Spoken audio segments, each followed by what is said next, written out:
भारत सरकार ने मंगलवार को एक बड़ा मानवीय कदम उठाते हुए 67 पाकिस्तानी कैदियों को रिहा कर उनके स्वदेश भेजा। अटारी वाघा बॉर्डर पर हुई इस प्रक्रिया में रिहा किए गए कैदियों में 53 मछुआरे और 14 नागरिक सिविल कैदी शामिल रहे। यह सभी विभिन्न कानूनी और प्रशासनिक कारणों से भारतीय जेलों में बंद थे। सीमा पर जब इन कैदियों को पाकिस्तानी अधिकारियों को सौंपा गया तब उनके चेहरे पर लंबे इंतजार के बाद अपने परिवार से मिलने की खुशी और राहत साफ झलक रही थी।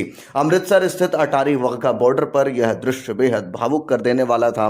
कई कैदी भावुक होकर रो पड़े, जबकि कुछ ने भारतीय अधिकारियों का धन्यवाद किया कि उन्हें सुरक्षित तरीके से स्वदेश भेजा गया। सूत्रों के मुताबिक रिहा किए गए मछुआरे गुजरात और अन्य तटीय इलाकों के पास समुद्री सीमा पार करने के आरोप में पकड़े गए थे।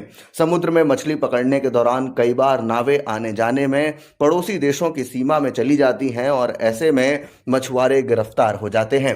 यही वजह है कि भारत और पाकिस्तान के बीच इस तरह की कैदी अदला बदली समय समय पर होती रहती है। भारत सरकार ने साफ किया है कि यह कदम मानवीय आधार पर उठाया गया है और उम्मीद जताई गई है कि पाकिस्तान भी इसी तरह भारतीय कैदियों की रिहाई पर सकारात्मक पहल करेगा। विदेश मंत्रालय के अधिकारियों ने जानकारी दी कि भारत हमेशा से दोनों देशों के बीच मानवीय मामलों को राजनीति से ऊपर रखने की वकालत करता रहा है। स्थानीय प्रशासन ने पूरी प्रक्रिया को बेहद सख्त सुरक्षा व्यवस्था के बीच अंजाम दिया। कैदियों को अमृतसर लाकर मेडिकल जांच के बाद सीमा पर सौंपा गया। रिहाई की खबर मिलते ही कैदियों के परिवारों में खुशी की लहर दौड़ गई। कई परिजनों ने कहा कि वे लंबे समय से अपने प्रियजनों के लौटने का इंतजार कर रहे थे।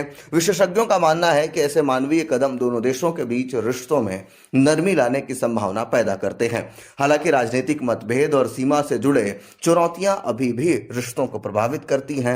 इसके बावजूद कैदी रिहाई जैसे प्रयास यह संदेश देते हैं कि मानवीय मूल्यों को सर्वोपरि रखा जाना चाहिए। इस तरह अटारी वाघा बॉर्डर ने एक बार फिर इंसानियत और उम्मीद की मिसाल पेश की, जब 67 कैदी आजाद हवा में सांस लेते हुए अपने देश लौट गए।